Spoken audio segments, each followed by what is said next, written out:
Hey Megan, how are you? Hey, Steffi, how are you? Oh, well, it's not as cold here in Wisconsin, but we are getting some snow. The roads were pretty awful today. Yeah, a lot of slide offs and spin offs and Oh, really? slippery slippery corners and yeah, turning into driveways and turning around corners on streets. Pretty slick, pretty Well, gross. I But guess it is it's the not below zero. I guess it's the first snow of the year. My question to you is, how is it going with all the fires? There's been talk of more fires. It's getting closer actually. I have my little fire app on it sends me notifications and there's been about 5 new fires that are actually closer, but right now they're more fixated on the Hughes fire, which is north of the Palisades fire, and it went from 20 acres to 800 in like, I don't know, an hour and a half. I've been watching. So I've been What's the watching one it. that went from like 30 acres to 3,500 acres? Is it that one? No, I Okay, don't think there's another. it's, I'll have to I look don't know. after this live. Oh, But well. So we're yeah, here to talk about cold weather. Wisconsin. Yeah. Hmm. There, and we were going to talk with Dr. Carly. So sorry to anyone who Hi, is Sue. on.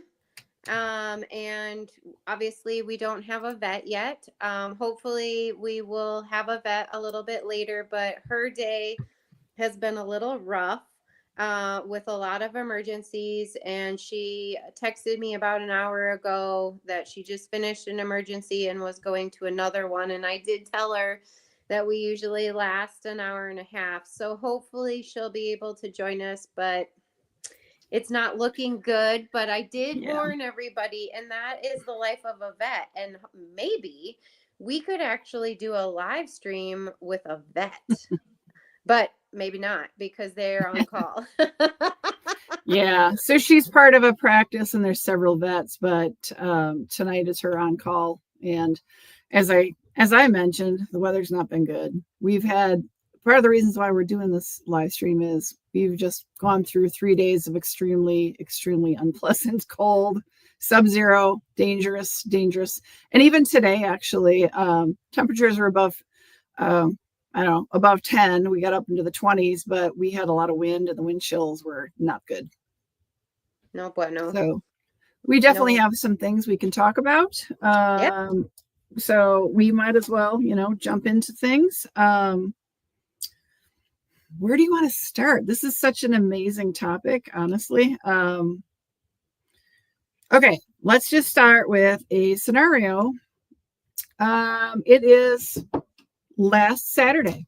Last Saturday, the weather wasn't too terrible. It was above zero. It was like 20 degrees, but we knew what was coming. We knew that the temperatures were going to drop into the sub-zero overnight and that we were going to struggle to get to zero or above the next day with wind.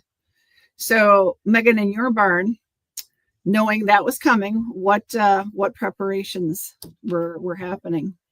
The first thing we do is we start feeding electrolytes a day out. Okay. Um, we usually feed in the morning and the night. We add it to the grain. Okay, I was just Um, going to ask you. So, you don't mix it in the water. no, I don't like messing with their water. I do know there are great supplements, electrolytes that you can add to water. I do know people do that. But I've had a picky horses, and sometimes when I put electrolytes on their grain, they do not like it. Right now, all the horses at home don't mind electrolytes, so they all get electrolytes. We also have tubes on hand, but they're probably frozen in the feed room, so that's not very helpful. The other thing we do is we fill hay huts. Oh, Linda McIsaac, how much do you add? Yeah, so how do you dose your electrolytes? We just have a scoop, just a What tiny little scoop in the comes in bucket. the container? Okay. Yeah, so, You go so with a full dose, or do you just give them a light dose to begin with and kind of? no, I give them a full dose right from the beginning. if we're having like weather changes like you are, usually I do mornings, but if you have just mornings, I give electrolytes. But then if you're like right now, you went through that extreme cold, I give them electrolytes morning and night. And then I make sure that the hay huts are filled because like it needs to last 3 days. I don't want my staff out there filling hay huts. Right. um I But mean, obviously, if the horses blow through the entire hay hut, they're going to be out there right, feeding them right. hay. The other thing we do is we make sure that we have two water tanks in use this winter, and then we also have automatic waterers. So every day they're checked, but the water tanks are filled to the brim before the cold snap hits. So that way, again, my staff isn't out there watering, haying. Like the horses have ton of access to hot water or warm water and hay. Okay, you went whipping through everything. Let's go back to the first thing. Why do you feed electrolytes? So what is the plan, or what is the reasoning behind that? Usually people think of electrolytes as something that you're replenishing because of excessive heat and excessive sweating. So why, with the cold snap coming, why are you pushing electrolytes? Well, with changes of weather and cold snaps, I actually worry about colic.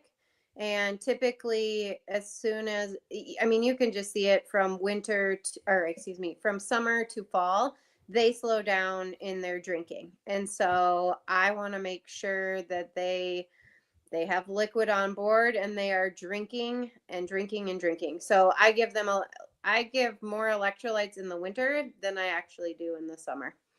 Okay, that was a good one. You talked about, stuff in your hay huts, and you said you don't want your staff out there, having to fill your hay huts. And if you guys are somewhat new to the channel, we did make a video that is out there that shows Megan's hay huts, talks a little bit about how she designed them and why they're built the way they are. It's pretty cool.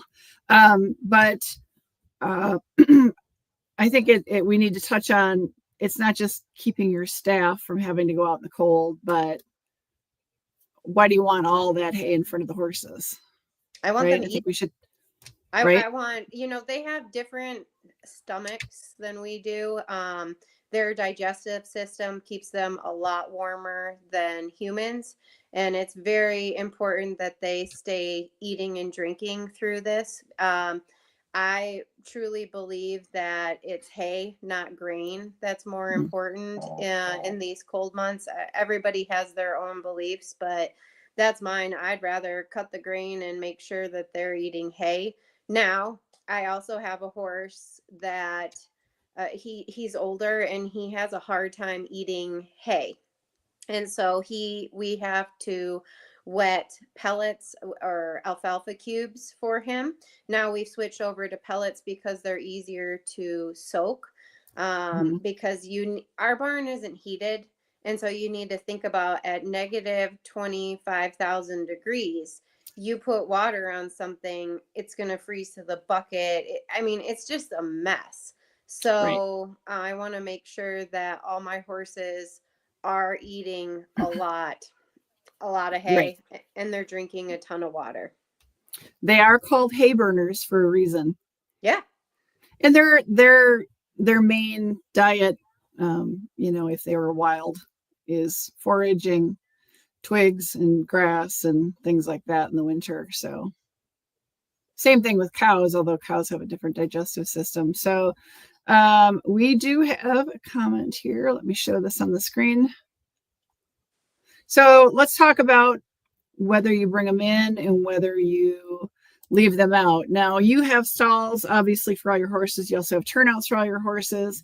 Um, and there's other scenarios, but let's start with that one. So this cold snap, Megan, was basically Saturday night through, I would say, through today, because our wind chills were not good today. The wind was high. It was, even though the temperatures came up, there was enough wind that our wind chills were below zero. Mm-hmm. So let's talk about, okay, Okay, let's talk about let's decide you're going to bring them in and you're going to lock them in for Saturday night through let's say tomorrow. Yep. Is that a great idea? If you have a heated barn and you can move your horses, I think that's a great idea. I do not have a heated barn, and I actually did that like during a polar vortex, and all of my horses were shaking in the morning. So just think about it. Our animals are designed to move 40 miles in a day, and they need access to hay and water. And so I put them in a 12 by 12 stall. Um, they can't really move around a lot for, how many days is that? 4 days. Um, Mm-hmm. I'm not requiring that my staff work horses. However, if my instructors want to teach lessons and and the riders want to come and ride, I've talked with my vets multiple times. They do not see a problem with that. Obviously, we are not doing a Grand Prix test. They are not sweating, right? So you also have to think of those factors. So going back to, do I keep them in the stall versus outside? I would actually prefer to keep them outside. They have um, a lot of room to move and keep themselves warm. My horses are blanketed.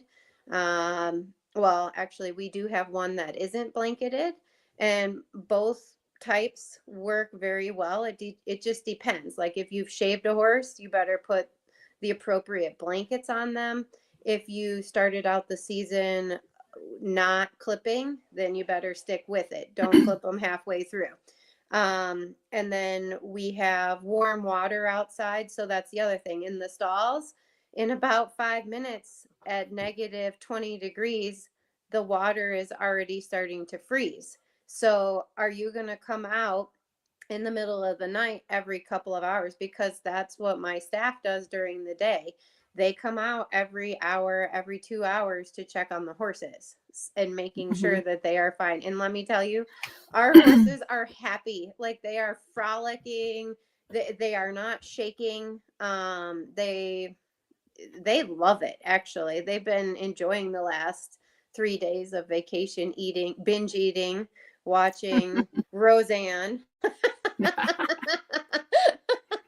So, but again, if I had probably if I had a heated barn, like the stabling area, and I was working horses, actually my vision actually would be to have a heated barn, but also attached would be an indoor hot walker. And that's actually what I would do with, or a treadmill.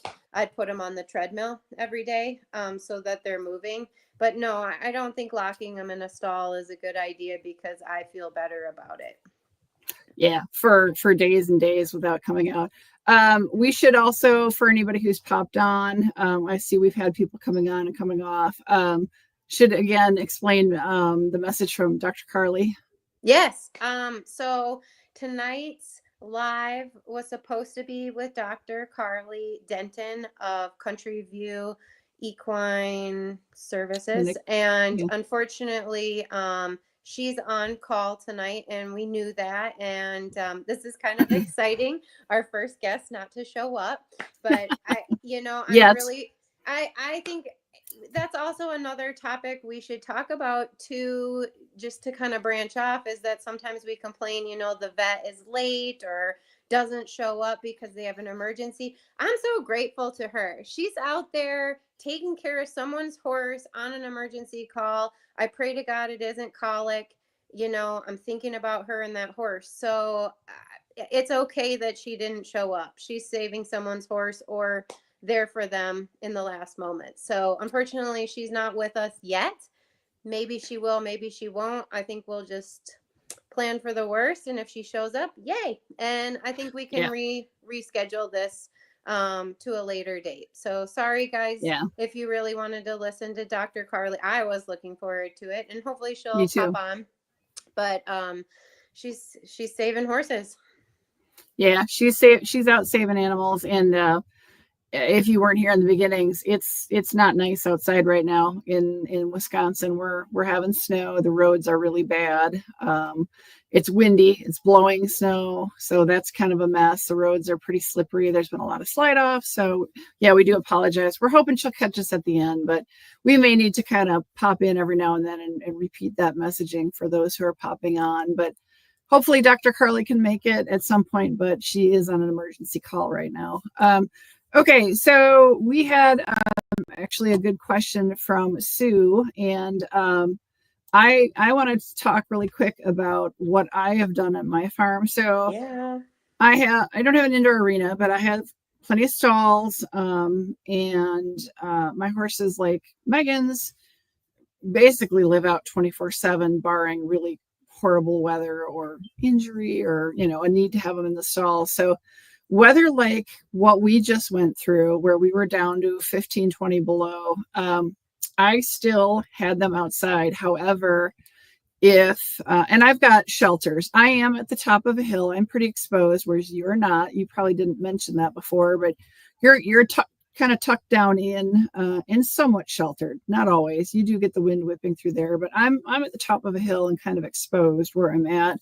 But I've got pretty nice sheds. That said, I don't blanket my horses generally, but historically, I will admit, Megan, I love horse blankets. I at one point in time, I think I had 40 or 50 of them in my stock. But you need it. So my horses generally didn't wear blankets. Sometimes they did. It just depended on the scenario. But in the last 5 years, I really didn't have anything blanketed. However, that said, most of mine grew really thick coats. So they were pretty good as long as they could get out of the wind and get shelter. They did very well with, like Megan said, unlimited access to hay, unlimited access to non-frozen water. I had tanks. My tanks went into the boxes. And of course, like you, Megan, we had the water tank heaters. So that kept the water, I don't think I ever put a thermometer in it to see how warm it kept the water, but I'm guessing. You put a box over your water tank. And now why did you do that? Tell us about that. Okay, so for one, we talked about the types of water tank heaters actually just last week, I believe it was, in one of the Maxton Meadows videos where we were talking with Julie. She had the type of water tank heater that goes in the drain plug. We talked about the ones that float on top.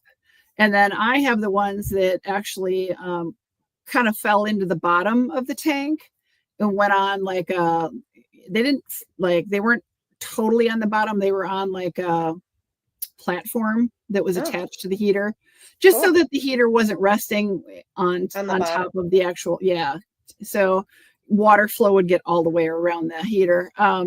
So I didn't want my horses being able to grab it with their mouths, grab the cord. It was a protected cord, but it doesn't matter. I mean, I had young horses and I had naughty, mischievous horses, and I'm sure you're familiar with that idea. So I wanted that kept safe and out of the way, but I really wanted, because I am so exposed and winter is very long here in Wisconsin, I wanted some insulation around the box to try to insulate. We talked about, the occasional power outage. Mm-hmm. So with the boxes being somewhat insulated, it did help for, trying to keep things from freezing when the power went out. Been very fortunate in the decades that we've lived here that we haven't had extended power outages in the winter. Yeah, I haven't had any. Couple hours here and there, but nothing like multiple days or anything like that. We did have one that was a good chunk of an evening and into the morning, but they got it back. So that was good. I mean, you get a mild amount of ice on it, but nothing was frozen solid, and it thawed out within hours of the power coming back on. But so it was really twofold, and I would say it was weighed equally. I really wanted that insulation, and I did insulate my boxes. It wasn't just always wood, but I also wanted them to not do something dumb and grab a hold of that, electric cord, and yank it out and throw it on the ground. And then there's not a heater in the tank, and the tank freezes while you're off the property, or, Yep. any of that. I mean, the cords are protected to try to prevent them from chewing, but I mean, let's be serious. Horses get into trouble all the time. So, anyway, Okay. so So I'm going to circling interrupt back. you. Oh, update. So Dr. Carly just sent me a text message, another ER. Sorry, it's a busy night. They don't do well in this crazy weather. So, sorry to all of our guests who've come on tonight. I don't think Dr. Carly is going to make it, but what we will do is I will ask her for another night and see if we can set that up again. But I hope you stay on and listen to our experiences, or anyone who wants to share their experiences or have questions. We would love to continue with the live. So I Yeah, was just and gonna, ask questions yeah, in the ask. chat, I was just just gonna like add Sue on did. to your. Mhm, I also, well, I did not build them, but I had the idea of putting boxes, and ours were. So our water tanks were metal at the time, and we mhm, painted one half of it black. And then the box was three-sided with wood. And then we used it clear. It's like that barn, in my Cleary barn, how it's that clear mhm, siding. So we used the clear siding on the black side of the tank, and then we put a covers just like you. We wanted to protect mhm, the cords, but the whole purpose, and it was insulated, right, except for the clear, I don't know what you call it, but mhm, barn siding. And so the whole purpose of that was actually to save money, right? So the sun would shine, and we try to put it where we're going to have the most sun. The sun would shine through that clear material and hit the black part of the tank, and it was supposed to heat up the water and save money. I can tell you right now, it doesn't do that. yeah, I did like the boxes, but it was such a pain. We had to move the boxes with a big chain because they you were have huge. big water tanks. Yeah, they were coffins. I mean, I would Mhm, joke, like, did we put our coffins out? And we had nine of them. So you think like nine turnouts. Maybe even at one time we were up to 12. So for every pasture we did that. And so then I used the front end loader, except with a spear on my mhm, tractor and a chain on either side. And I had to have a person on either side. So it was a mhm, pain in the butt, and it didn't save any money, but the cord was safe. And they did get beat up, and I would say they lasted about 12 years, and then they had to go. Automatic waters all the way, guys, yeah, all the way. yeah. Your tanks, you have much, much larger tanks than I did. My tanks were 150 gallon, and I could actually take the box out and install it myself, and without Oh, I, really? Oh, cool. without a tractor. I mean, I had to have it. Obviously, I couldn't carry the box, so it went in the back of the UTV. But Mm-hmm. easier with two people. But I did it more than one occasion, all on my own. But again, much smaller tanks because my hydrant was there. But getting back to the question on the screen that we were talking about, Yeah. um, if I went out and the horses were shivering, I either brought them in or they would get a blanket. But I really like, if you're blanketing in the fall, you are making that commitment that you have enough blankets to get a horse through this kind of weather.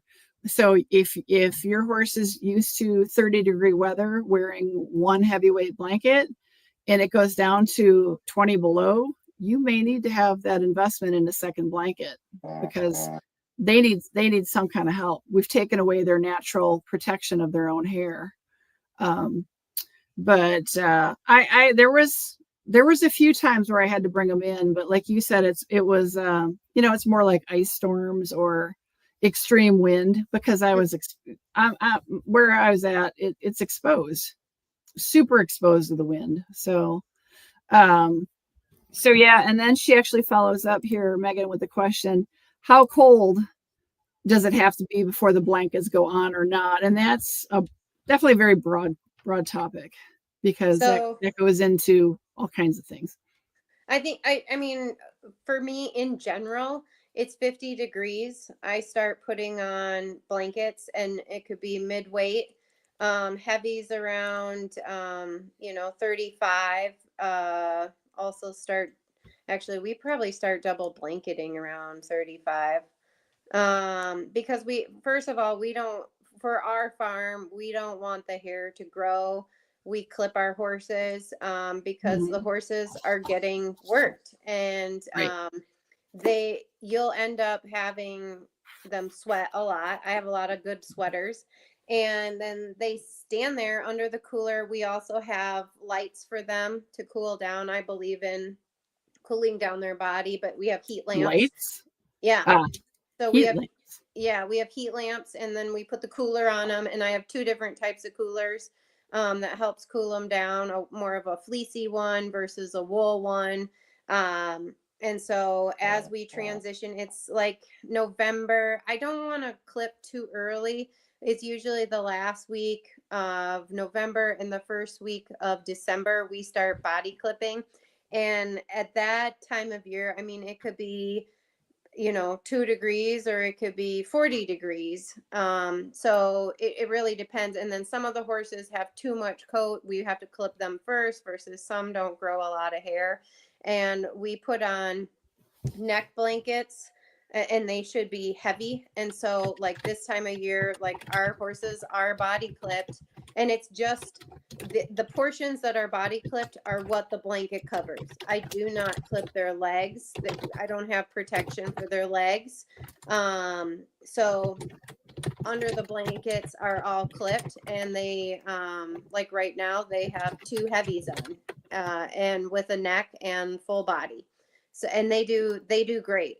And then of course I do have a retired horse, and we generally don't blanket him because he grows his hair, and he's like a little chia pet, and he's doing great out there. So Mhm. I think it just really depends on the setup. I think it's unhealthy for my horses to not be body clipped and to not have blankets. Now, if you don't ride your horse over the winter, or maybe you ride them once a week and you choose not to put blankets on, totally respect that, right? Because why take away their natural resistance to weather? I totally agree with that, but I also don't have an aversity to blankets. I know some people do, and I really think you have to take each case individually. And it sounds like you did too, Steph, with your Mhm. horses.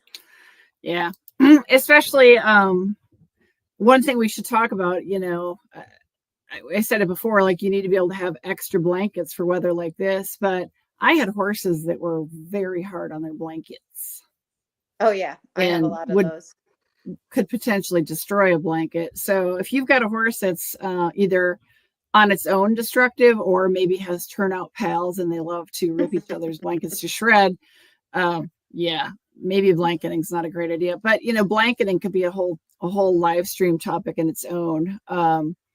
But let's go ahead and get back to. I think we need to talk about some of the bare minimums that people need to remember. That's not only just good husbandry, but we don't have great humane laws here in the U.S. That's really loud. Um, You can hear that? It's yeah, that's really loud. I'll turn it Um, off now that I've heard from Dr. Carly. yeah, it's unfortunate, but she's out. She's out on emergencies tonight. But I think the state laws are going to be different from where you live. Shelter is a requirement. How states define shelter is going to be different. Some states say shelter is, a large enough tree break to get out of the wind and Mm-hmm. elements. But that's not going to do anything if it's 35 degrees and driving rain. Some trees that don't have leaves on them aren't really going to be shelter. So, if the horses are going to be outside in this kind of weather, they need a shelter that's a minimum of 3 sides, where that side that's open is not the side where the wind is. So that can happen So as long as they can get behind something, if it's like that, I face my shelters to the south.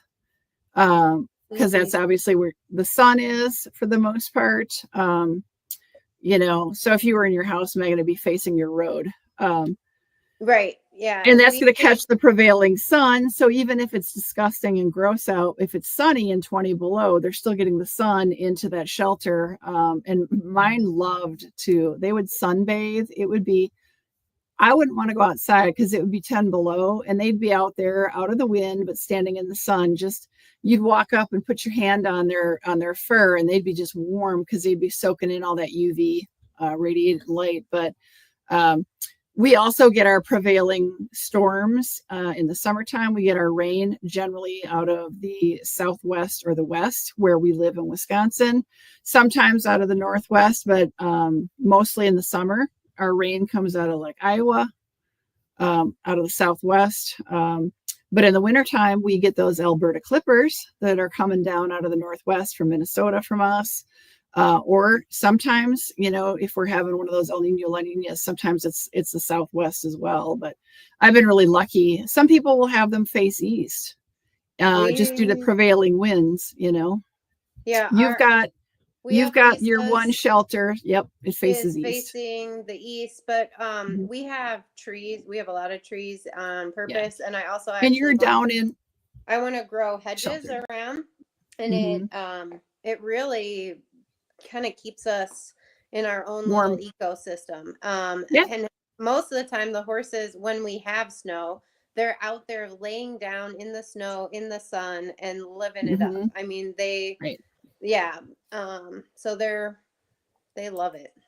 Yeah. So, I mean, there's so many different scenarios, but we've touched on, they have to have adequate shelter. They've got to have non-frozen water. Because just like you and I, if you were standing outside in that weather for 3-4 hours, the last thing you'd want to do is drink frozen slushy. Right. Oh, and the other thing I do, just so everybody knows, is I have a container. I'm not sure how many heaters are in it.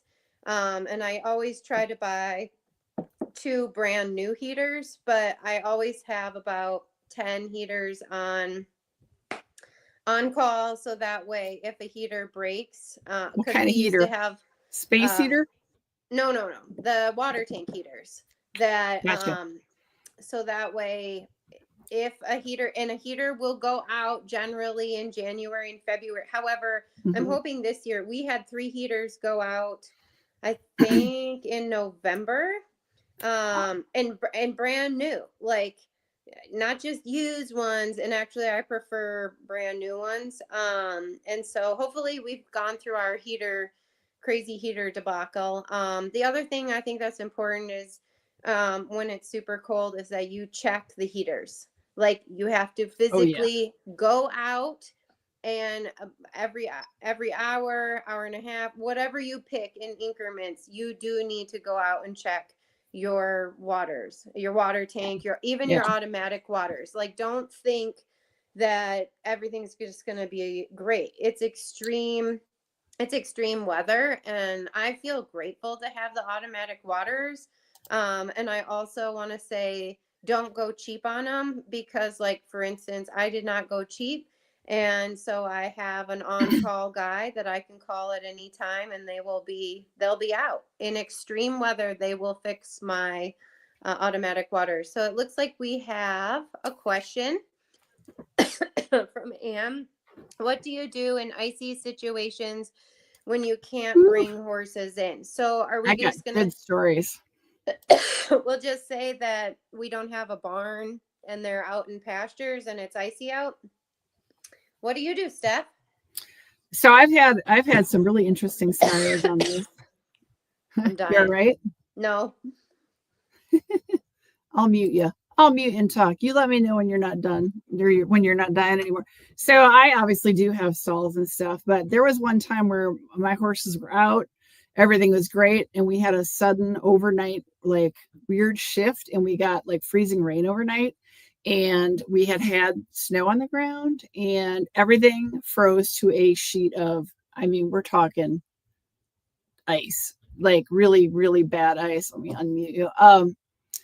And getting the horses in the barn at that, I don't remember what the weather people were saying, but they were saying we were going to have this ice situation for like 10 days. And Oh, so, I mean, and it was, I could hardly walk out there without falling down. It was really scary. So I was fortunate to have stalls. And I didn't have enough stalls, but we made it work because I had young horses. There were a couple of young horses that we put two horses in one stall, and they got the largest stalls to double them up. But to get them out of the pastures and into the barn took some ingenuity. I, like you, pile my manure.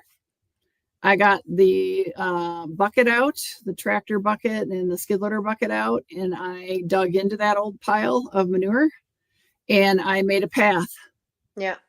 And it doesn't have to be thick, it just had to be enough manure and shavings and hay to like make a path into the barn. And those horses were in for almost 2 full weeks, but you could not, it was, I've never had a winter like that ever again. It was glazed ice for weeks. And I remember people on social media, there was broken legs. And I mean, it was just one of those perfect Wait a minute. storm How situations. long ago was that? Because I think I remember a winter wherein my horses were in for 3 weeks. It It was was wet. Yes. it was Well more than a hell. decade ago. It was awful. And it wasn't snow and it wasn't the temperatures. It was, we had a bad ice storm and then we didn't have any weather to clear it out. It stayed cold. It was glaze ice out in the pastures for like at least 2 weeks. It was Yeah. terrible. Yeah, we kept It's been our more than horses a in. decade ago, but Yeah. it was bad. But I've done that, but where we've had a little bit of icing, but not real bad. We've had enough snow, and there's been like a few spots where I've actually taken again the manure out and put them around like areas that get really uh, stomped down and slippery, like around the tanks and stuff. I've done that where certain areas were kind of icy and other areas were fine because we had like, let's say we had a foot of snow on the ground, Yep. but a couple of spots were had gotten kind of icy. But Yep. sometimes it's literally that farmer ingenuity of what can I do? Kitty litter, in really slick areas, provide some traction. Again, used old manure shavings. Um, I don't remember. I think I sent you a clip, Megan. I There was someone on social media for their outdoor arena because they didn't have an indoor. They used the water softener pellets, Mhm. those salt pellets that are the size of a quarter, a nickel, or whatever they are. They threw them in there to kind of help, but that only helps to a certain temperature.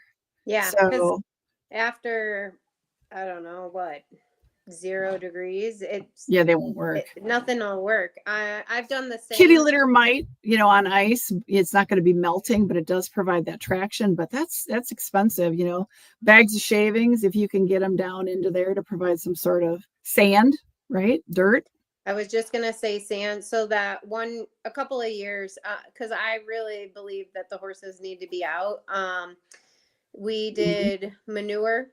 So what's really nice is obviously we have manure spreaders, so you can just take the bobcat, fill it up, drive it into the pasture, drive around the pasture, and I don't like doing that, but again, I mean, what are you gonna do? I've also used sand, Barn lime is. and salt. Yeah, Anne says lime. I think that's a great Mhm, idea. mhm. Generally, I have only ever once had a horse go down on ice, and it was a long time ago, and it was so bizarre because I used to have like four pastures, and they were huge. And of course, this horse, I didn't even know we had ice in the corner. Like she had like 5 acres. Where does she go? Right on the ice. And so that was I was alone. I only had the farm all bee, and she couldn't get up. So I went and I found a chain and I wrapped it around her and I pulled her actually off the ice with the farm all bee. And so I'm a freak about ice. So obviously no one's perfect, not the weather channel either. But I watch the Weather Channel, and if there is any little thought of ice, horses are in. Like I just don't mess around. Yeah. So that was so Yep. scary for me. I never want that to happen again. And I was lucky; she was Hmm. not hurt at all. But she made bad life decisions. Right, right. And they don't know. Right. And they don't know. They're walking around their field and everything's great until all of a sudden it's not. And it's not like they don't have that, oh look, there's ice, maybe we should No, stay they off. don't think. They If just like 95% of where you live is great, why would you think that other 5% is not? So I remember we had a horse fall one time, and it was so slippery to get it up. We actually just found blankets and things. We had old Western saddle pads to get up under them, and then to walk them, like you said, kind of off to where they could get where it wasn't icy. But I mean, again, that's that farmer ingenuity or whatever of trying, like, how can I fix this? Like, you had access to a tractor and pulled her off. yeah. Not everybody could do that. And at this situation, there was no equipment to be able to do that. So what we did have was lots of saddle pads and some winter blankets and sheets and things. And I mean, it was like putting carpet down. Oh, and my horse didn't even try to get up. She just laid there. Like I was young and panicking. Hey Kim. Hey, And Kimmy. she wouldn't even get up. She just laid there. So that's why it She worked, knew. that I could pull a tractor in. It didn't even She didn't even move. She was just like, "Save me." And I did. Luckily, I Yeah. didn't flip. Now that I'm older, I could have flipped the tractor over and killed me. But in the moment, it's about saving the horse, and I did. And Yeah. she lived a long life until 30, and she was never out on ice again.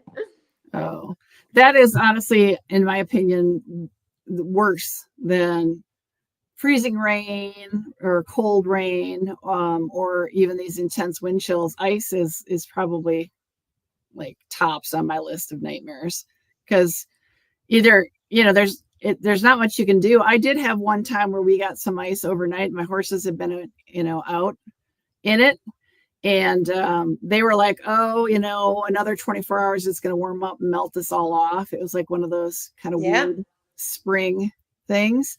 And honestly, what I did, thankfully it was over the weekend, I brought all their hay out to their shed, and I kept bringing buckets of water out there. And then while they were eating and I had gotten them water, I got the skid loader out with the bucket on it. And again, I dug into that old manure pile and I made them a wonderful path to their water tank and Mm, back. And that's all they did. They walked from their hay to the water tank and back to their shed. And I just kept hay in their shed. So all they had to do was eat in the shed and go to the tank. And I mean, I laid it on thick. It was a wide path and it was really thick. And 4 days later, like, it had all turned to mud and all that manure just got ground into the yep. mud, the shavings and all that. Yep. But it worked. Oh, Was it ideal? No. Would I have preferred them in the barn? Yes, but it wasn't really predicted to do what it did. yeah. So again, had to do what I needed to do. The other thing that I've done is around the hay huts, is put pea gravel, because the pea Yes. gravel doesn't freeze, but Hmm. it also doesn't make those pock marks. I hate the pock marks. Like before it freezes, I like to keep the horses in because everything is muddy and they make these big Ankle holes. breakers. Yeah, and then it's that way all winter. And so what I did was filled in with, because they made a nice hole around the hay hut. So then when it rained, it was just an icy little pond, and like tiny. But so I Yes. just filled it in with pea gravel, and that Hmm. worked really well too. But again, that's more expensive than manure. And it's actually, pea gravel is better than like a driveway gravel, because driveway gravel sharp, gets caught up in their feet, can cause abscessing, can get stuck in the shoes. I love pea gravel. Yeah. I It's know wonderful. everywhere in California. So at the one barn that I'm at, it's pea gravel instead of asphalt, and I'm like, I want pea gravel everywhere. Hey Kim. So I guess quick, let everybody know the update on how's your emergency fire situation in California, and then I'll comment on where I'm at. Sure. It is not below 10 degrees here. It's a cold 50 degrees. We're going through a cold snap. When it gets warm, it is 70. So I apologize to everybody in Wisconsin. However, there's fires, and the fires terrify me. So there's They're getting more high. closer, right? They're getting closer. I have a cool little here. I'll show you on my phone. I'm moving into high tech, but here's my, I don't know if you can see it, but I hit a button. Crap. Well, it's really cool. There's a map. What's it called? Watch duty. And Okay. so let me zoom out. So let me zoom out for you guys, and it shows you all the fires. It's really cool, and it gives you notifications. So obviously, let's see if I can do this. This is actually really hard. This one is a big fire. These little gray ones, the fire has been, and now it's contained and done. This one is probably contained, and so you can see there's all these little fires. So very scary, that just keep popping up. And then of course you can zoom in, because when You're having the winds, right? The winds, you getting high winds? Yeah, they turned off the power again. Yesterday. They didn't today, luckily, and I was worried that they were going to do it for a couple of days. But I have great news. We just need to survive until Saturday and Sunday. It's gonna rain. I have never thought I wanted it to rain so bad in my life. I hate rain normally, and now I'm praying for rain. So they're talking about mudslide problems because of the fires now with the rain. That's next. Yeah. But toxic ash, rain. I heard. Yeah. Yay for rain. Yeah. So I'm super excited. What about you, Steph? How's the weather? So like Kim, I'm obviously back in Wisconsin, south of Madison, which is the capital city. South of there, it's been snowing, and actually, so tonight we were supposed to have Dr. Carly on, and I will put this back on the screen as soon as I figure out where it is here. So she was on call, and she has had repeated emergency calls due to the weather. We've gone from extreme cold to a warm up now, and we're getting snow. So I think she's on she's got 2 to 3 emergency calls going on tonight. She finished one. This is like her fourth one, because she had a couple of emergency calls. And so in this weather, this is a hard time for vets. And I got to say, I'm super excited that we had our first no-show. But I'm super grateful to Dr. Carly, because she's out there taking care of someone's horse. So whenever the vet is late or can't make it up to one of my appointments, that's just a regular appointment, I don't care, because I can reschedule. Yeah. So thank you, Dr. the roads. Carly. And the roads are really bad right now. So it's a perfect storm problem for her, because she's trying to get to emergencies. We're having slide offs.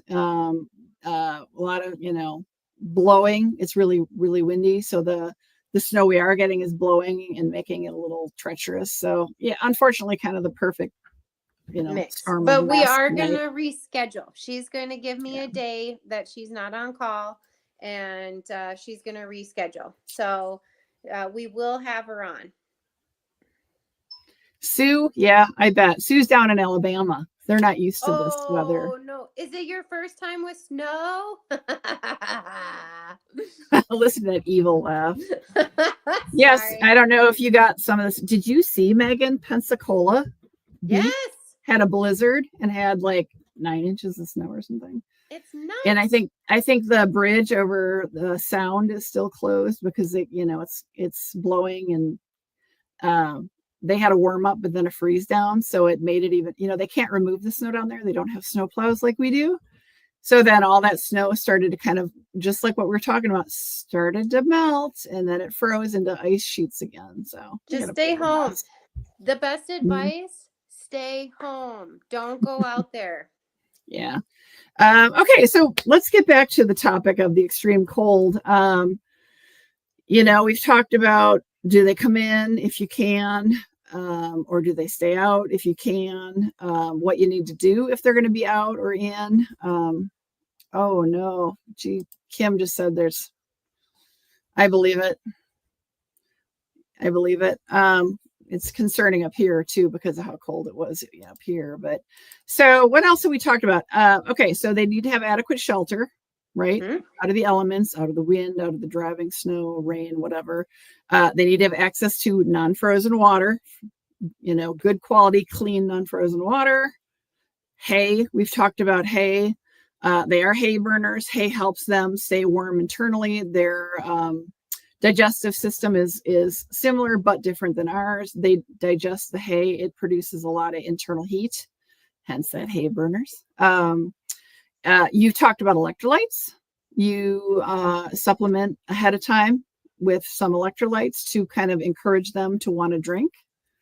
What else do we need to touch on? And we should also say, more questions, please put them in the chat. As you guys can see, I can flash them on the screen for the two of us to look at. I think it's also important as humans that we take care of ourselves and are realistic, because we are taking care of the horses. So I think watching the weather, making sure that you are, doing your prep work, filling the hay huts or however you provide hay, that you are filling the water tanks before it's frozen, because you don't want to be out there doing it in the middle of negative 5,000 degrees, but you also want to make sure when you're going out there, you're just going out there to check on your horses, making sure they have all the things they need, and then going back in the warmth, making sure like you're wearing appropriate clothing, right? Like, I don't know. I remember, I'll tell you a story. I was with my working student during the polar vortex. I must have had like 5 layers on. My Carhartts, I think my outer layer coat, because I had like 3 coats on, it barely zipped up, right? And I looked like the blueberry girl, in the, what is it, Charlie and the Chocolate Factory. And I looked over at her as we're walking down the driveway, and I was like, hey, how hot do I look today? I mean, it was, make sure that you have the appropriate clothing and that you're not out there too long. And then also, if you can, make sure there's 2 people, because Yes, what if you safety. fall down, and if it's only you, have a cell phone on you, right? Like, or you text someone, hey, I'm going out, if you don't hear Right. from me in an hour, because people do go out, they do fall down, and if they aren't found, they will die. So Yes. make sure that also in your prep, that you are taking care of yourself, you have the appropriate clothing, you have a buddy, you have a cell phone on you.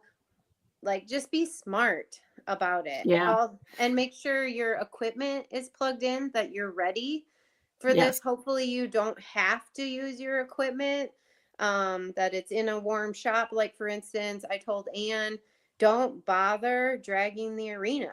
Like, why?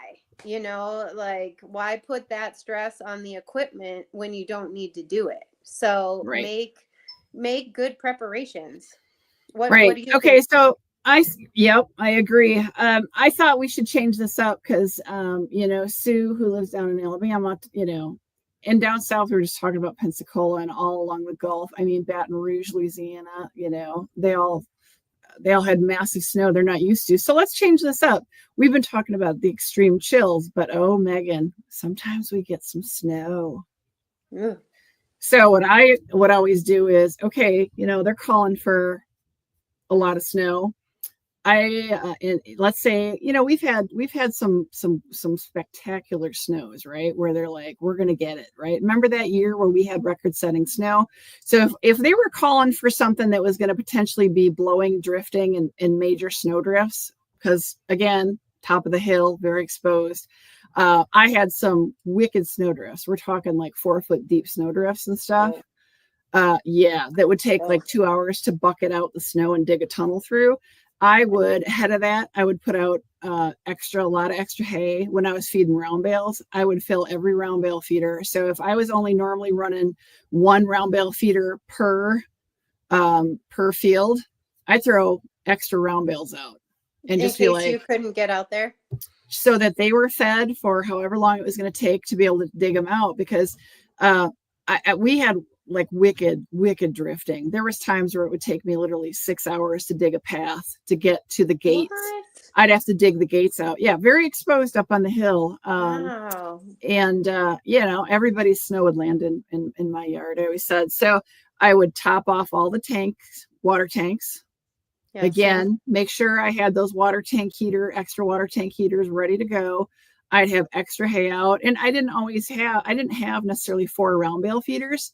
Sometimes you got to just go, okay, we're going to sacrifice, put some round bales out. The horses are going to just go nuts and make a mess, but they could lay in that mess. They were eating like mad. It was like, well, okay, I might waste 40% of 2 round bales for this one storm, but they're fed. And they have as much food as they want. So I would do stuff like that. I would absolutely make sure everything was ready to go. If it was questionable as to whether they were going to have to come in because something was crazy, I'd prep the stalls and stuff. But when we're talking, blizzards and stuff, the other thing you talked really, a good point about the mechanical equipment. Like I just said, extra tank heaters, but I always made sure that for the tractor, we had, the diesel was topped off. It had a fuel additive in it, a winterizing fuel additive in it, and we had extra diesel at the farm ready to roll because you can blow through an entire tank of diesel fuel trying to plow out and dig out. And so just made sure that was all ready to go. Like you said, plug in anything diesel that had a plug that would keep it so it would start. Now, do you plug it in overnight or do you plug it in an hour before? Both. Both. If I knew we were getting a storm overnight and first thing in the morning I was going to have to try to plow the driveway out, that was plugged in overnight. Yeah. Because I wanted to get up, put on my 8,000 layers on, go out, start it right up, and go plow. I work a full-time job. I don't have the luxury of farting around all day, except for the weekend, which would change how I would do it. But if I needed to plow out so I could get out and get to work and get to the horses, all that would be plugged in overnight. So I could literally go out, unplug it, start it up, and off I was going. But if it was a weekend or, let's say we didn't think we were going to be plowing until later, like come home at night and, it'd be 3 inches of snow on the ground, I'd go plug it in. I'd eat dinner. It'd be an hour and a half later. But honestly, an hour generally isn't enough if it's really cold. If it's really cold, those things need more than an hour. No. If it's 20 degrees out, you can plug it in for an hour and it'll help. But it's better to have it plugged in for several hours. They just don't heat up really that quick when it's really, really cold. Yeah. So what I typically do or have my staff do is leave the tractor in the manure house until about 20 degrees and it's plugged in. And then and that's sheltered. It is sheltered, but after that, I think it's just too hard on the equipment. Same with the Kubota. It lives in the feed room. However, but you have a heated shed.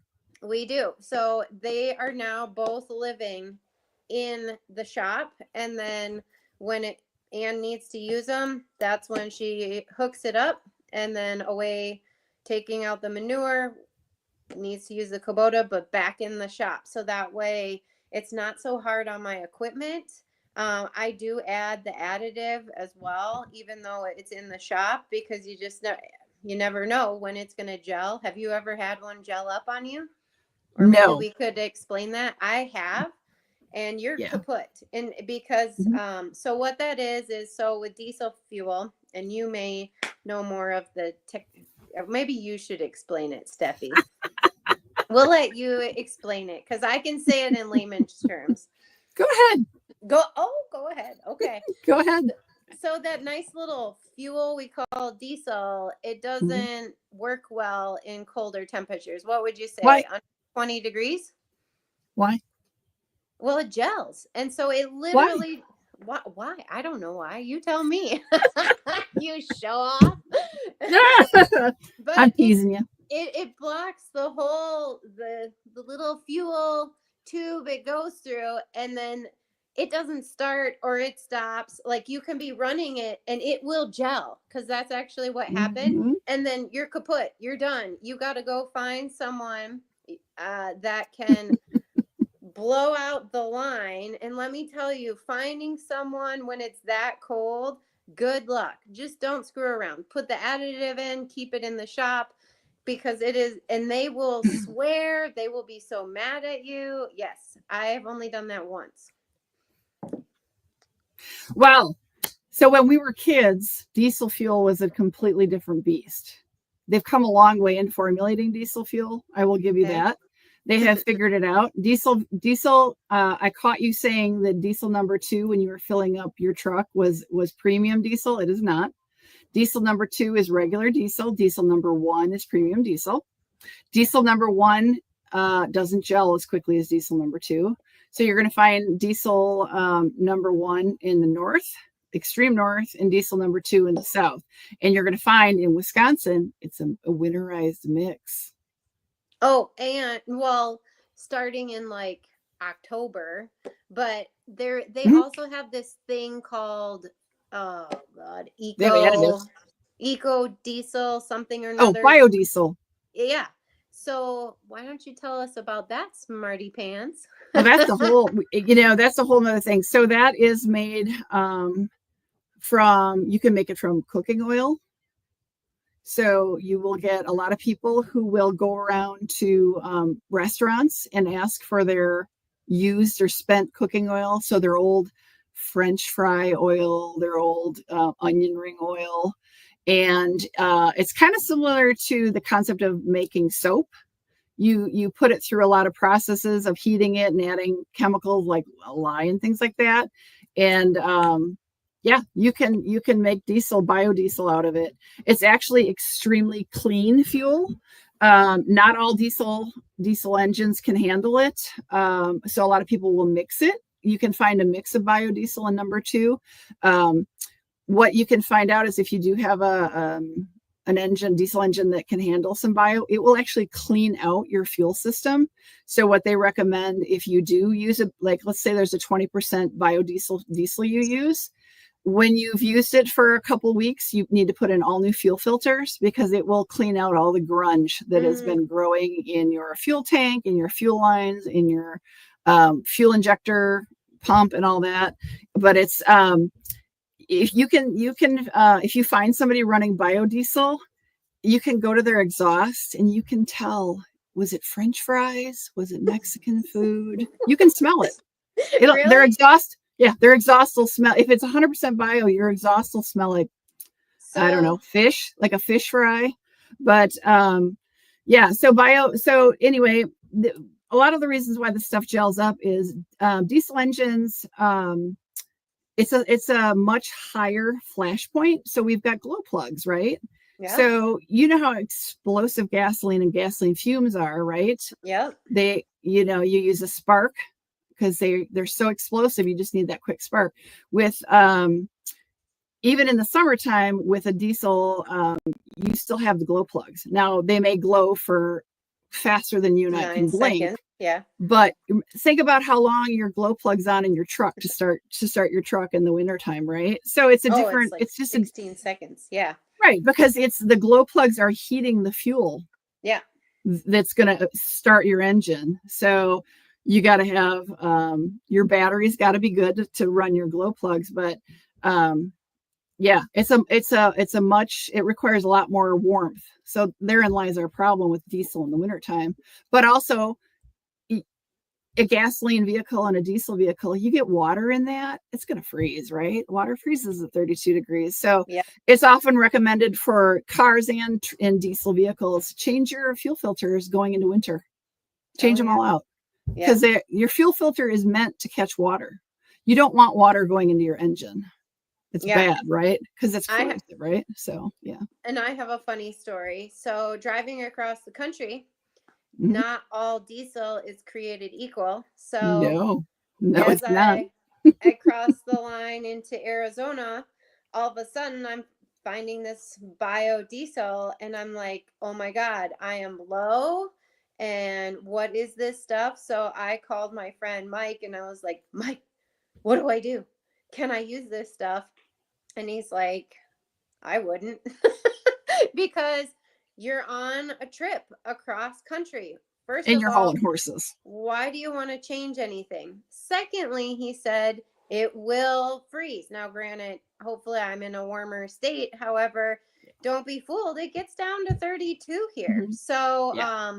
so I had to go to a different gas station because that is the only diesel fuel they sold. So Mm-hmm. Yeah. just think You about found that. a bio pump. Yeah. Yeah. So you can mix it. Let's say that you were really in trouble. You could have put in. So how many gallons is your truck hold? Is it 30 gallon Probably maybe? probably 32. 32. So you could have been like, well, look, we need to get, 30 miles down the road. You could have put in 8 gallons, got you down the road, and then topped off and diluted it. Not Yeah. ideal, but in an emergency, you could have ran it. But then Yeah. you would have diluted it out with regular diesel, and you would have probably been just fine. In an emergency, it would have worked, but I wouldn't have said fill it up. Right. I would have And said put that's enough in to get you also to the next gas station and, right. go from there. But that's also why another reason I don't like to go below half a tank when I'm Right. hauling, right? Like I just Mhm. don't. AV Right. makes fun of me. He's like, "Ooh, No, we're no, getting to the it's half a scary. tank." And I'm like, "Yeah, but like in that case, I could go on and find another gas station and But how not be far to that too gas worried." station? You've been in Exactly. Western Colorado, you've been in Utah, where they tell you 250 miles to the next gas station. Yeah, I you have don't done want to that mess drive. around. Everybody pulls off and fills up because you have to. Yeah. So yeah, so let's get back to what's on the screen here. Snow fencing. I actually have used snow fencing quite a lot over the years at the farm because we are exposed, and you have to understand the physics of how it works. You can't put it right next to your driveway because what happens is if this is a snow fence, the wind drives the snow up, it circles, and then it deposits it a certain distance from your fence. So if you don't have it the correct distance from, like, let's say your driveway, it'll just deposit it right on your driveway. And you have to know where the prevailing winds are. But if you think about Megan driving down, there's a county highway north of you, County Highway B runs east-west. They Mhm. have on occasion run snow fence. Think about how far into those farmers' fields they Oh, put it's that like snow fence. 50 100, feet. 100 Yeah. or more feet, usually, Yeah. sometimes 50. And that's because of not only does it hit and circle, but it'll drive snow over and it'll circle on the other side and do the same thing. So you need that distance. I monkeyed around a lot of different ways with it, and we've talked about, are we getting snow from the southwest this winter, from the west and the northwest? Where is it coming from? So it works, but you have to understand the physics of it and have the room to really make it work. Like in a city situation, Yeah. that's why you don't see them there. But you see them out in the highways where they have really exposed highways, and they work wonderfully. And you can see it because you can see the snow drifts right up against on either side of the snow fence. They I do think work. I think they definitely work. I've never used them because I've had no need for them, but I Yeah, would yeah. say I think hedges work. I've Yes, same concept. gone to Europe a lot and all the farms typically have a perimeter of hedges. And so I like that model. It's great. Here's one for you. If diesel is so clean, why does it stink so bad? We'll put that to Some Stephanie. Yeah, well, that's why she called me Wisco. We tease each other. She's also Wisco. She's Wisco and Kimmy. Um, Honestly, if you think about it, it actually, there's a lot of factors. Think about a car too. You can always tell an older car and an older engine when they drive by you because they stink. They're not burning fuel efficiently. You can remember, you get like let's say you get a 1990 something car that is just, it drives by and you're like, oh, this thing smells terrible. You know what I mean? It's that horrible exhaust. Same thing with diesel. when these engines get to a certain wear point, they're not burning the fuel efficiently, so they're going to stink. A lawnmower or a chainsaw is not real efficient, and they stink, right? They don't smell good when they're not efficient. So there's a lot of factors that go into that, but you just need some biodiesel in there to make it smell like I think French fries. Yeah, Sue says smell like McDonald's French fries. You guys remember Dirty Jobs with Mike Rowe was on? Gosh, over a decade ago. He actually did a good chunk of an episode where he learned how to make biodiesel with somebody. Oh, cool. And I don't remember. They went to a couple of different restaurants and filled up, and took all that used cooking oil. And he's like, it was actually a couple of Mexican restaurants. And he said the exhaust smelled like tacos. That's awesome. And he's like, it smells really good. I'd be hungry all the time. I'd be going to get some tacos. You get behind somebody in traffic and you're like, I smell McDonald's French fries. So yeah. I've never done that. But any kind of engines like that engines just are not gonna be great. They're not super efficient. The newer stuff is more efficient. The thing is, like, Megan, what kind of tractor is your old one? TYM or the Farmall B? No, your old one, the Farmall. That's a gas. Is that gas, right? That's gas. Yeah. How old is that? Rough guess. 60, 80 years. Oh yeah, it might be. Yeah. 100. So that engine. It still runs, but that engine's old. So it's impressive that a gasoline engine is surviving and running that long. But I'm guessing your dad did a lot of maintenance, maybe did some repairs on the engine and stuff. But for a diesels can in theory run forever if they're maintained properly. What happens in the diesel repair shop is they can bore out the cylinder, and what they do is they put in what's called a sleeve. So they'll bore them out, sleeve it, and then put a new piston in, and that thing it'll just keep rolling. Wow. So as long as there's some other defect didn't occur to cause damage to the base of that engine to where they can't bore those cylinders, we used to do that all the time. So you get these engines and these tractors out there. These tractors are 60, 70 years old, and they're still rolling right along. It's crazy. That Farmall B. I mean, it hasn't run in years because what I want to do is actually make a little shed for it out because it's my dad's tractor, and I had wanted to repaint it, and it was just gonna decorate the lawn. You can tell I'm from Wisconsin, but that tractor never really had any work done on it, and it was still taking out the manure spreader. They just don't make them like they used to. No, it's because it's it had a carb in it, and just very simplistic engines. Everything now is really technical. I can change the oil. It's a simple little screw. Yeah, the cock stop. It's called the cock stop. Yeah, they're all like that. Super easy. So Kim, I thought most buses now aren't they burning liquid propane? Oh. And that stinks. Liquid propane stinks. LP. They are, and I think in Madison they're all LP propane buses now. But think about when we were kids, Kim, those old school buses that we used to drive, those were diesel, and man, those things stunk. Because back in the day, the diesel, the formulation of diesel, it was garbage. It just wasn't as well formulated as now. And now it's really well formulated, and it's got all that cleaning additives because the federal government says it has to be cleaner, right? So, yep. Yes, ma'am. I did say that. Miss Kim. That is what it's called.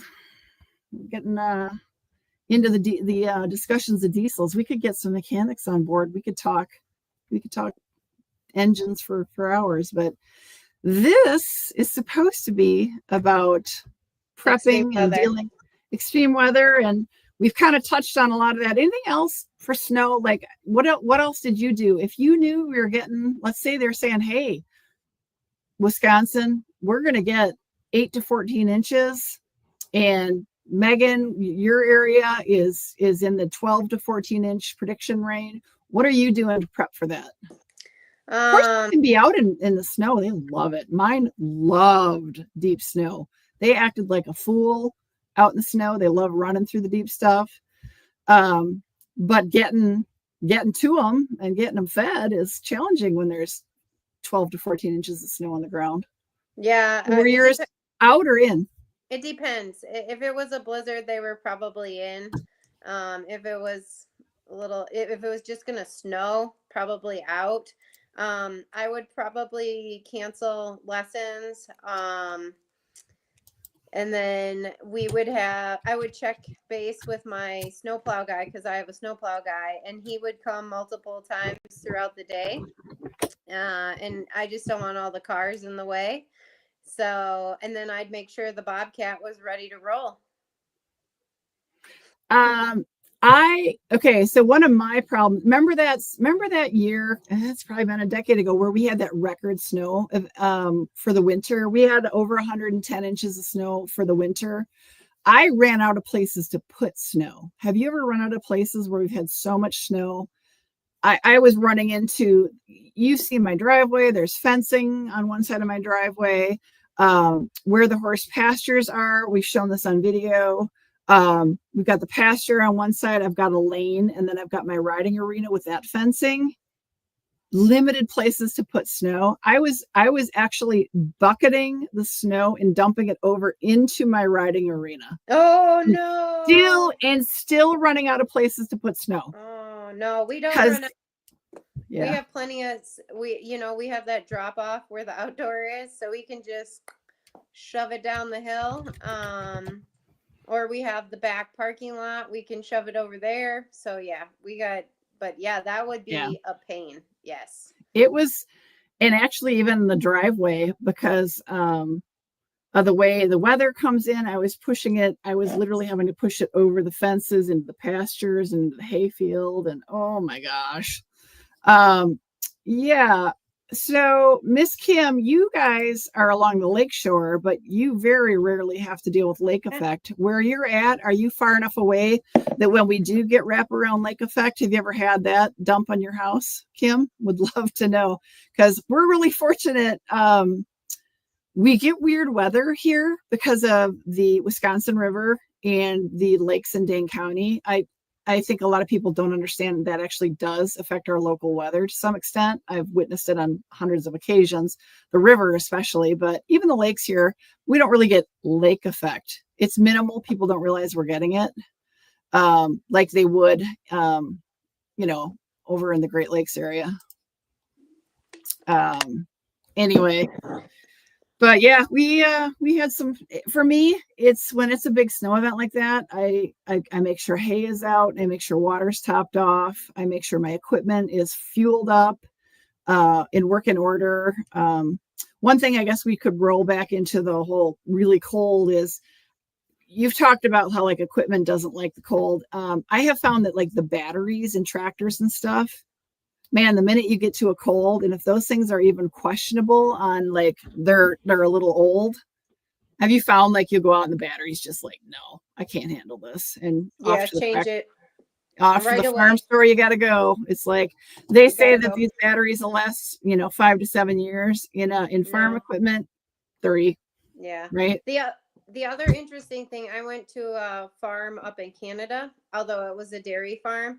So obviously they're used to it being so cold up there. They keep their tractors running all night long. Can you imagine? I could not imagine. I'd be afraid of a fire. Because down the road at a local boarding barn, we have mutual friend that we know, and he would run his pump because he had lots of flooding. So he would run his pump all the time, and he actually started his tractor on fire. So that would make me super nervous. Down the road from you? Yeah, that would make me super nervous if we have to run a tractor all day and night. But that was outside and not near any buildings, at least, right? That was outside, and it Thankfully. Was also in the summer, right? Like that was a totally he had a horse show going on like in the next couple of days, and the outdoor arena would always flood. So he was pumping it, and it was an older tractor, and it lit on fire. So Yeah. totally different scenario, but I always have that thought in the back of my mind if I'm running equipment. And then I also have the experience in Canada that so just imagine if I kept my tractor running, I didn't have a nice warm shop, and yeah, I would be nervous because he has kind of like an area like I do, and he kept his tractor running all day long, and I'm like, oh You my have God. to. Yeah. You have to because they won't start. Yep. Yeah, I used to go up to the UP in the wintertime for recruiting for work, and it's a different world up there. A lot of places have covered parking with plug-ins. Yeah. You pull in and you just plug right in.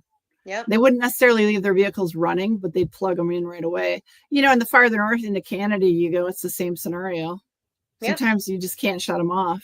So, yeah, we're not quite that. It's not quite that bad here in Wisconsin. We're not quite there, but it's a whole nother way of living.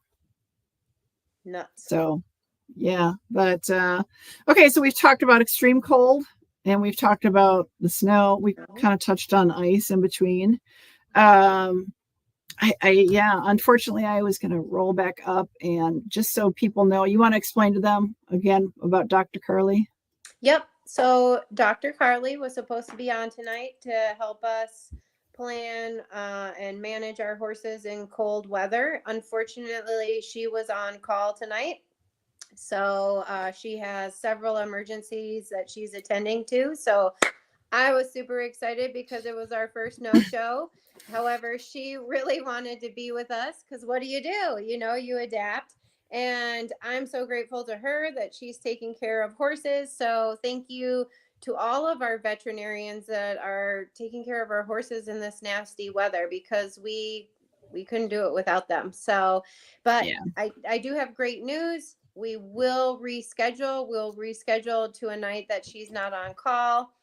This was the day that worked for Stephanie and I, and it worked for Dr. Carly, and she was very upfront that she was on call. So, and I said, let's take the risk.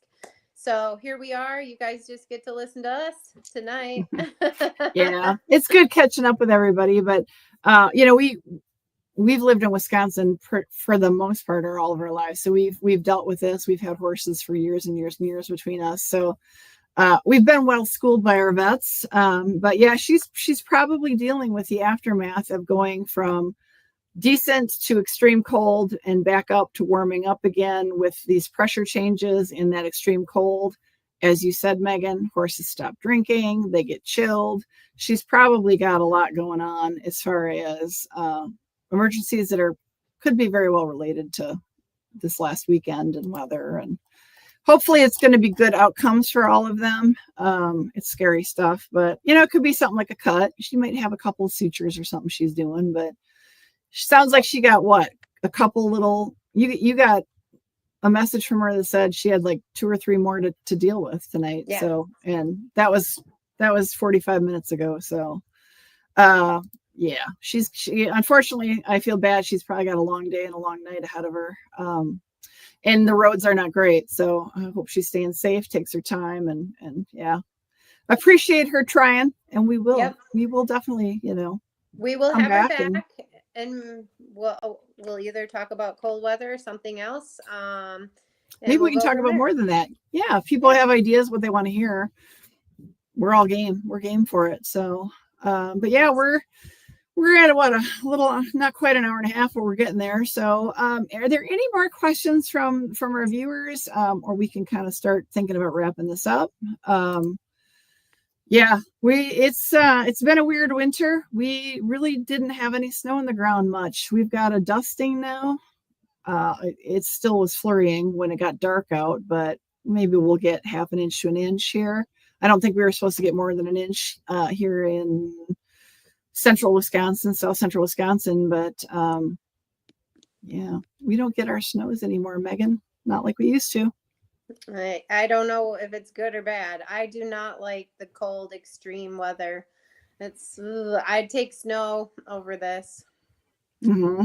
It's easier on their feet and their joints. It's a little squishier than frozen, rock hard, frozen ground. We got lucky. We didn't get like all that rain. Remember we talked about the ankle breakers earlier?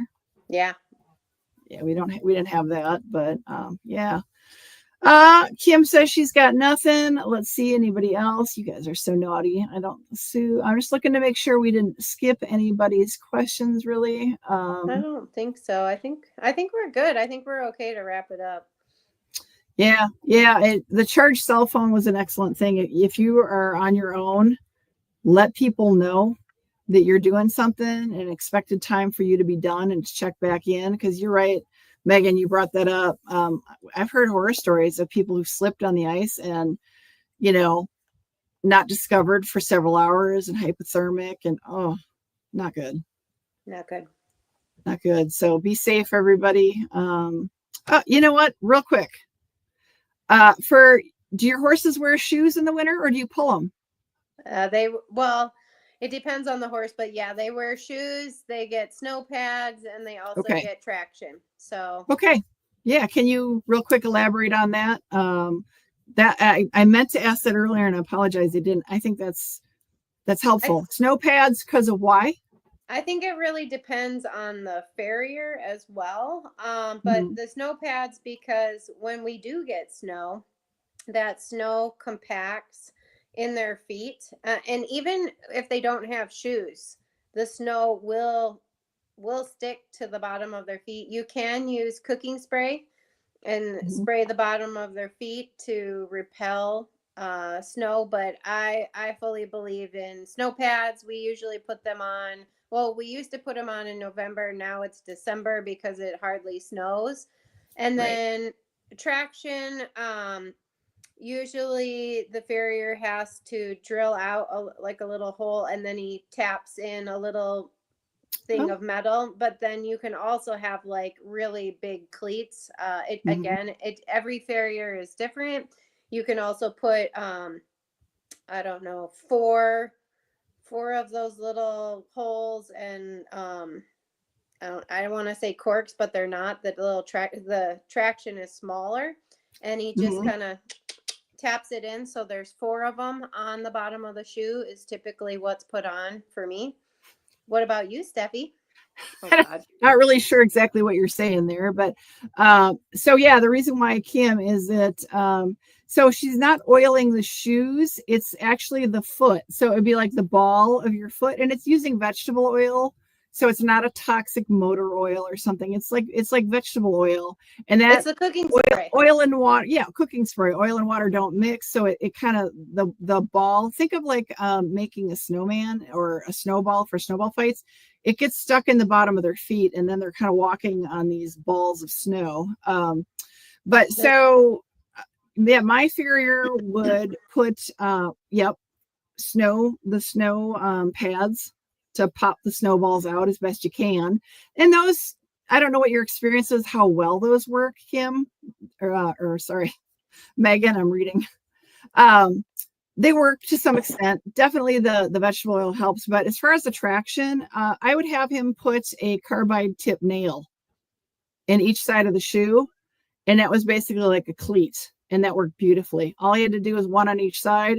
Anything more, it would be too grabby and they could end up having tendon injuries. And that was always sufficient. Basically, like, remember when we used to run with, when I used to put screws in the bottom of my shoes. Yeah, you got to be careful because one year I had a farrier put too long of those on, and they were actually like the horses would hit themselves and they'd actually cut themselves. So you need to be careful. Like, like mine are like a little bead now. So yeah, they're just teeny. Yeah, the farrier takes the shoe, puts it under the drill press, drills in 4 holes, 2 in the back, 2 in the toe. And then he pounds it into the shoe. Same concept, except we're not sliding down hills at 100 miles an hour. But see, mine lived outside and weren't in work. I would be really concerned about too much traction on horses like yours that are in full work. Yeah, you got to be careful. Too much grab. So careful with that different situations. So you really have to decide. Do they need shoes in the winter? I had one horse that had to have shoes. She just could not handle. Now, if we lived where we knew we were always going to have heavy snow in the winter, I would absolutely have no problem like pulling her shoes all winter, where there's enough like snow padding. But she could not handle the hard ground, be it hard summer ground or the hard frozen winter ground. She just couldn't take it. So yeah, we did like snow pads and the little it was only like one or two per shoe in the back of those carbide tip nails, and that was plenty of traction for her. She did fine, but she wasn't in work. So Yeah, and you have to be definitely a careful conversation. when you put those on. You have to have an adjustment period because their Mm-hmm. movement does change. Mm-hmm. Even with the Bell little, boots. yeah, the little ones. And then also in the spring, everything changes because snow pads are taken off, traction's taken off, they get new shoes, and away you go. So you got to be Right. careful through those transitions as well. And I understood it because, like I just said earlier, when you and I used to run in the wintertime, I would put machine screws in the bottom of my shoes. And I moved completely differently. And I was sore, body sore for 1 to 2 weeks, adjusting to how that affected my running stride and stuff. So definitely things to talk about with your vet and your farrier. So um, hang on, we got a question from Miss Kim. Do they sell like snowshoes chains, like you put on tires? For tractors, yes, you have tractor chains. For the horses, we just covered that. So you have tractor chains, right? Do you use them often? Is it every winter? I mean, when do you decide to? This winter we may not. Last winter we put them on. Okay. Are they easy or is it really an event to put them on? I don't put them on. So it would be an event for me. But you just string them out, drive on them, and then as Wrap it's them halfway around. on, you connect them. So, So who does that? Mumsy? Glenn. Oh, Yeah, Mumsy's supervising. oh, she Hello. wants to know if they have it for the horses. No chains for the horses. No, but they do have like Boots. easy boot, the boots. They do But have that's for boots. trail riding and in the summer. I don't think Yeah. that's in the winter. But if you had an extreme situation, they do have winter ones for like if you don't have anywhere to go and we have a snow event that turns into an ice event, they do have them, but I've never seen them. I've never tried them. The other thing we could bring up that you just made me think of is a lot of times people like to turn out with boots on and bell mm, boots. If it snows, if it's muddy, I am not turning horses out with boots. no. So just an FYI, in the winter, I don't recommend that. No, you get snowballs bad. No, what I was referring to is when I had my farrier first put the snow pads and then those extra, the different nails for Mm. that first week, and we do that hopefully before major winter hits. Oh yeah, you want to do it before. That first week or two when they're getting used to the new shoe and the new grip, then I had her in bell boots in case she stepped on herself, because it is they are learning how to move differently. And then I'd take them off, and I did not have them on in the winter because, oh gosh, what a nightmare. Snowballs in strange places. We didn't talk about that either because that happened to me this year for the first time ever. We had mud balls, but in the wintertime, oh boy. Be more like rubber, Kim, because rubber is great on, it's grippy. Yeah. So in the winter though, we need to cut off fetlocks because Oh yes, all that mud snow balls. and ice will freeze and turn into, again, they're like little balls Long connected to the tails. hay. It's awful. And the long tails get that too. We had to actually cut it off this year.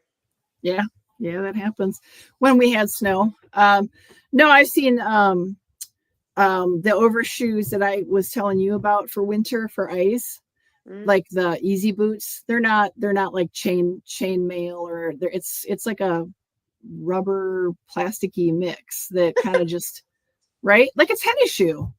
Oh my God. Or a winter boot. Sue.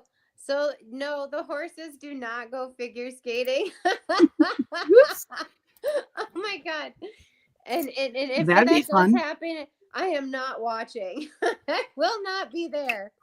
No, the vets will be there. because They that'll be should tragic. fire you. The vets should put you in jail. That would be awful. Yeah. Um, so yeah, I mean, the problem is the metal shoes on ice. So no, we don't add more metal to it. What we try to do is um, add the what's the composition of the snow pads? It's like a rubbery plastic, depending Yeah. on the pad. Yeah, it's rubbery So plastic. Some pads though, the horses have a flat pad that's oh right. gosh, leather.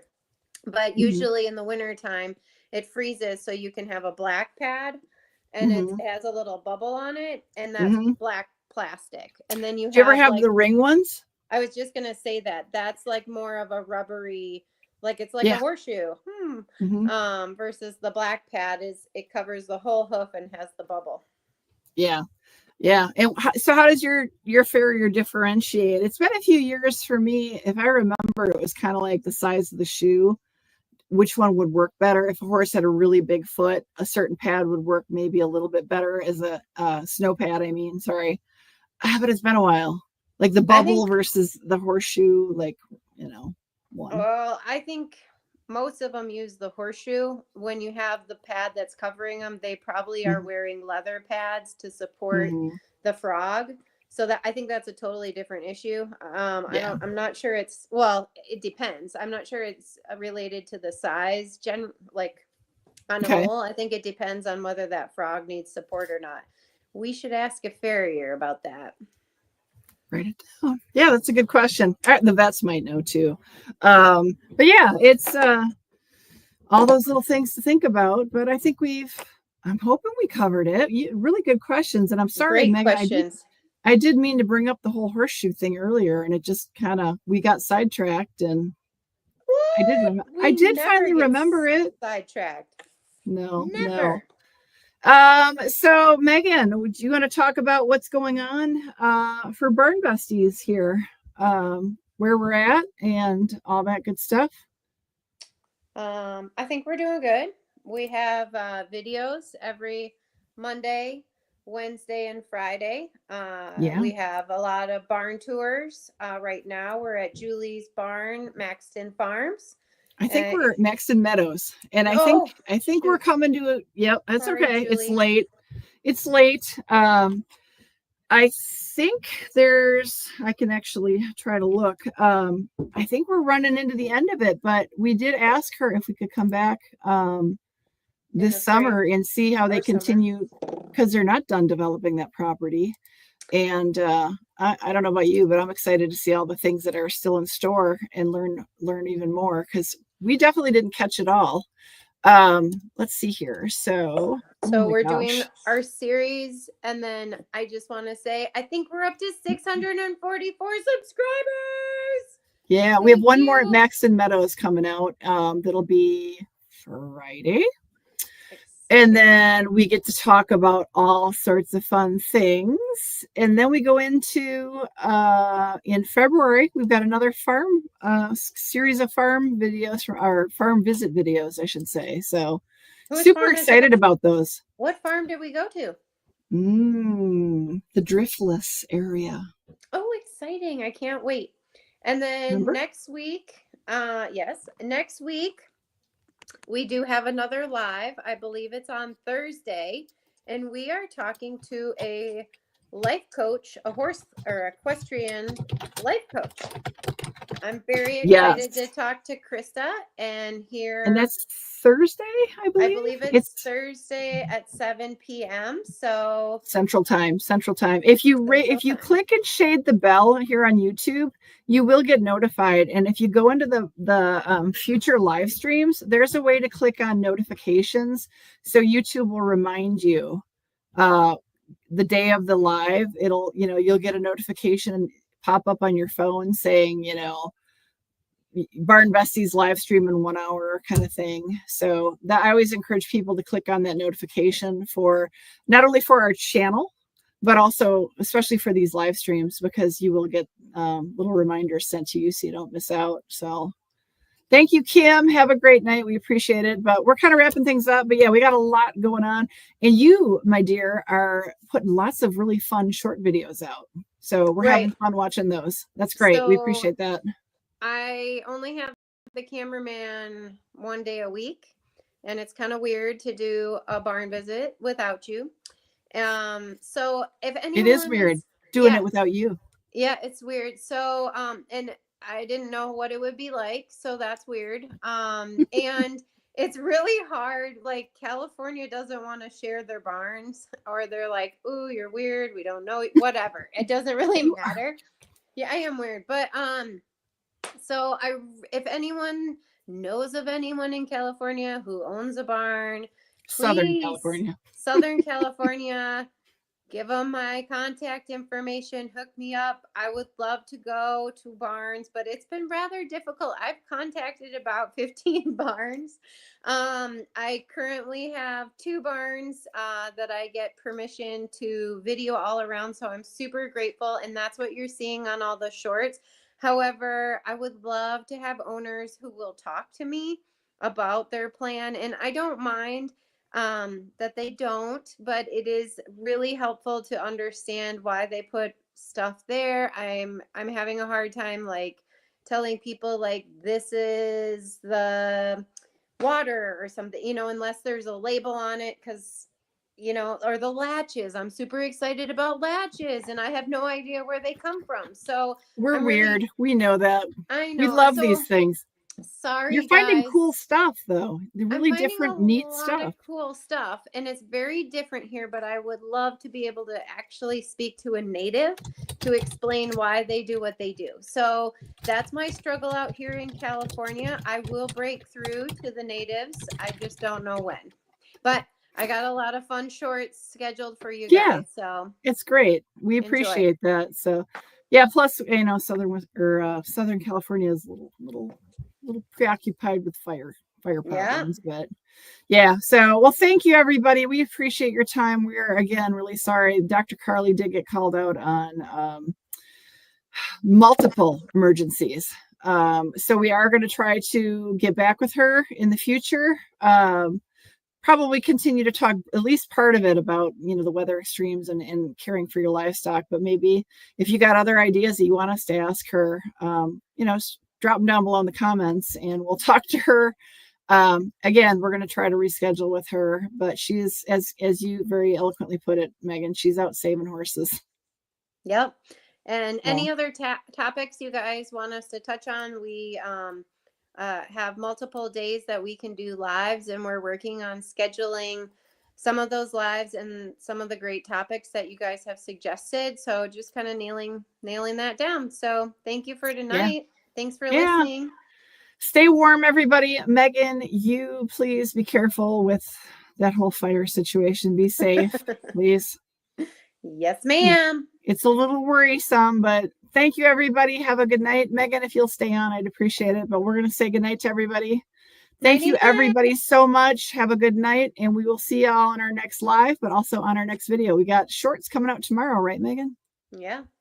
Okay. Bye, everybody.